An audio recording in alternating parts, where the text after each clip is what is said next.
हमारे साथ और साथ ही साथ हमारे साथ कानपुर से आशीष जुड़े हुए हैं। पल पल की अपडेट इनसे लेते हैं। कानपुर का पहले रुक कर लेते हैं।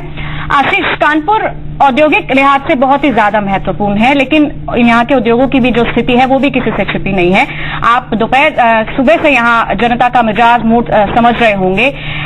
यहाँ बताइए, जनता के लिए सबसे ज्यादा मायने क्या रख रहा है? क्या पार्टी मायने रख रही है, चेहरा मायने रख रहा है, या फिर वो चीजें, मूलभूत चीजें जिनके लिए वो बार बार सोच के अपने प्रत्याशी को वोट डालते हैं?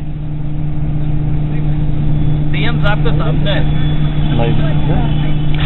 शिल्पी, मैंने कई लोगों से बात की, उनसे पूछने की कोशिश की कि आप पार्टी को प्रमुखता देती हैं, प्रत्याशी को देती हैं, अपने मुद्दों को देती हैं, या जो टीवी पर देखती हैं, रैलियां देखती हैं, भाषण देती हैं।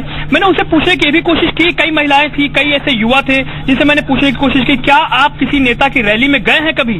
तो उन्होंने कई 90% लोगों ने कहा कि नहीं, हम कभी किसी बड़े नेता की रैली में नहीं गए हैं। तो ऐसे में जब बात होती है रैली की, हेलीकॉप्टर से रैली करके चले जाते हैं, ऊपर करके सारी प्रचार, चुनाव प्रचार, हवा बनाने की बात होती है, वो सारी चीजें होती हैं, लेकिन जमीनी स्तर पर आम जो वोटर है उससे मिलने की बात होती है, वो नहीं हो पाती है, जिससे उनके जो मुद्दे हैं केवल कागजी घोषणा पत्र में रह जाते हैं।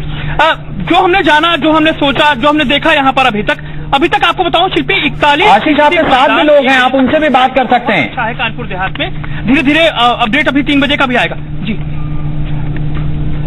मैं उनसे ही बात करने जा रहा था, लेकिन मैं सोचा हमारे साथ हमारे सहयोगी, सबसे पहले हम अपने सहयोगी से बात कराएंगे। योगेन जी हैं, जो यहाँ पर स्थानीय रिपोर्टर हैं। योगेन जी, आप अच्छी तरीके से यहाँ जानते हैं, अच्छी तरीके से लोगों को समझते हैं, मुझे बताइए यहाँ की सियासी गणित।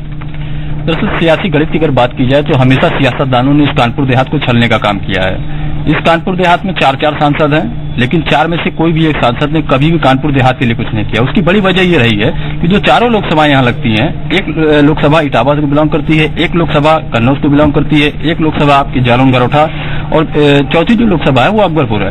अकबरपुर कानपुर से है जी। तो चारों विधानसभाओं के जो लोकसभाओं के जो सांसद हैं वो अलग अलग शहरों में रहते हैं। तो आप समझ सकते हैं, जो सांसद ही हमारा इस जिले में नहीं रहता है तो इस जिले का विकास क्या होगा। अब बिल्कुल आशीष, हम आएंगे आपके पास और चर्चा को आगे बढ़ाएंगे। हमारे साथ हमारे और भी संवाददाता जुड़े हुए हैं, सबके पास चलेंगे एक ब्रेक के बाद।